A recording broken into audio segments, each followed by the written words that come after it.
In the days of King Xerxes, who ruled over 127 provinces from India to Ethiopia, his power stretched across the known world.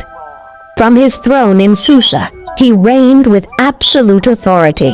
To display his greatness, Xerxes held a lavish feast for 180 days, inviting nobles, princes, and military leaders from across the empire. Gold goblets and royal wine flowed freely. When those 6 months ended, the king opened the palace gates to everyone in Susa, hosting a 7-day banquet in the garden courtyard. Wine was served generously, with no restrictions.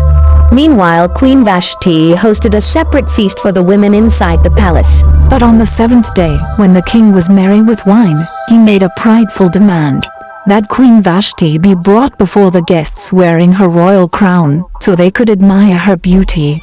Vashti refused. She would not parade herself before a drunken crowd. The king's pride was wounded. His own queen had publicly defied him.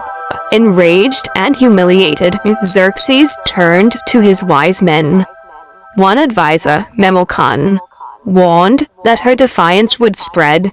He said, "All women will hear of this and dishonor their husbands." They urged the king to remove Vashti and issue a decree throughout the empire that every man should rule his own household. The king agreed. A royal edict was sent to every province in every language, and Queen Vashti was dethroned. But little did they know, God's unseen hand had just begun to move. As time passed, King Xerxes' anger faded, and he began to reflect on Queen Vashti, her beauty, her bold defiance, and the decree that banished her. Though the law could not be undone, her absence lingered. Sensing the king's mood, his advisors proposed a solution. Let beautiful young virgins be brought from every province. After beauty treatments, the king can choose a new queen to replace Vashti. The king agreed. Messengers were sent across all 127 provinces, and young women were gathered from every corner of the empire from India to Ethiopia. Among them was Hadassah, known by her Persian name Esther, a young Jewish orphan raised by her cousin Mordecai, a Jew living in Susa. He had taught her to fear God and keep her identity hidden in a foreign land. Esther was taken to the palace and placed under Haggai, the keeper of the women. Immediately, she stood out, not by demanding luxury, but through humility and grace. God gave her favor in everyone's eyes, especially Haggai's. For 12 months, Esther, like all the women, was prepared for her one appearance before the king. When her time came, she entered the king's presence with quiet dignity and strength. And when Xerxes saw her, he was captivated. The king loved Esther more than all the other women. She won his favor, and he placed the royal crown on her head, making her queen in place of Vashti. A royal banquet was held in her honor, a holiday was proclaimed, and gifts were sent across the empire. But no one knew she was a Jew. No one knew God had just placed his servant in the palace, not to be served, but to stand in the gap for his people. Esther continued to live quietly in the king's house, still following the instructions of Mordecai, just as she had when he raised her as a child. Mordecai, meanwhile, spent his days at the king's gate, a place where the city's business was conducted and where royal officials and servants gathered. Though he was no nobleman, God had placed him there with purpose. One day, as Mordecai sat in his usual place, he overheard something chilling. Two of the king's eunuchs, Bigthan and Teresh, who guarded the entrance to the palace, were speaking in hushed, angry tones.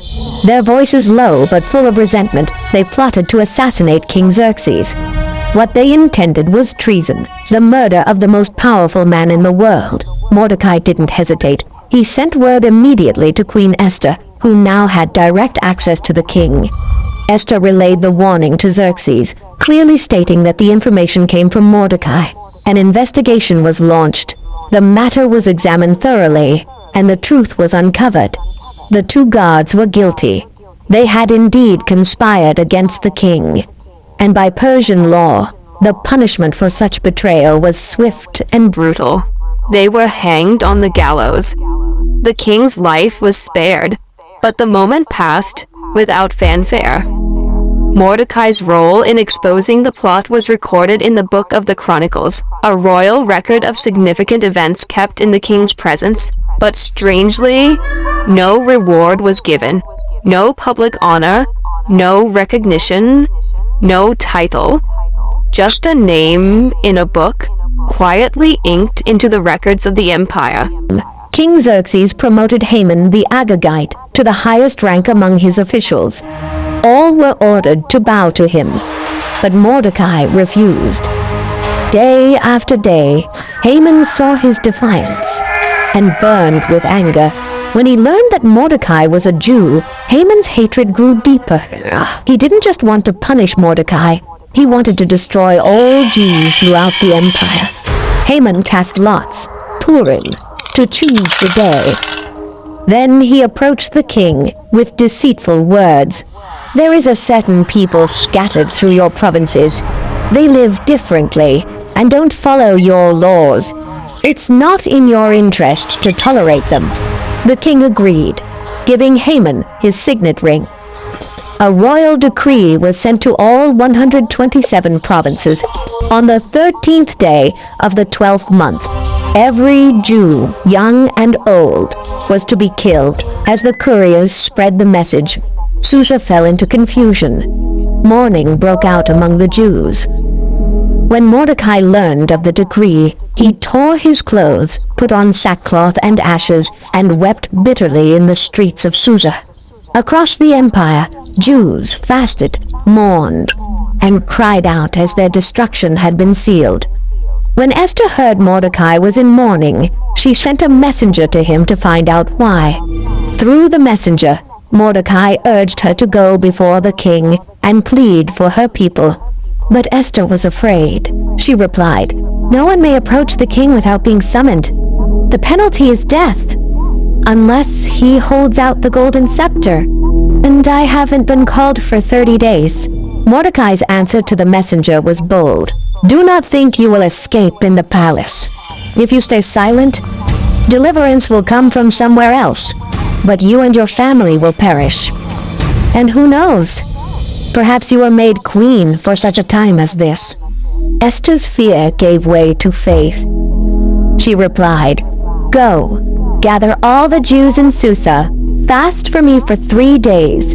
I will go to the king, even if it costs me my life. If I perish, I perish." On the 3rd day, dressed in her royal robes, Esther courageously entered the inner court of the palace. The king saw her standing there and extended the golden scepter toward her. With relief and hope, Esther touched the tip of the scepter. Then the king asked warmly, "What is your request, Queen Esther?" "Even up to half the kingdom, it will be granted." Esther replied, "If it pleases the king, come to a banquet I have prepared for you and Haman." The king smiled, intrigued by her invitation, and readily agreed. And both he and Haman attended Esther's banquet. Yet, throughout the meal, Esther did not speak of her petition. Instead, she observed the king closely, her eyes searching for the right moment.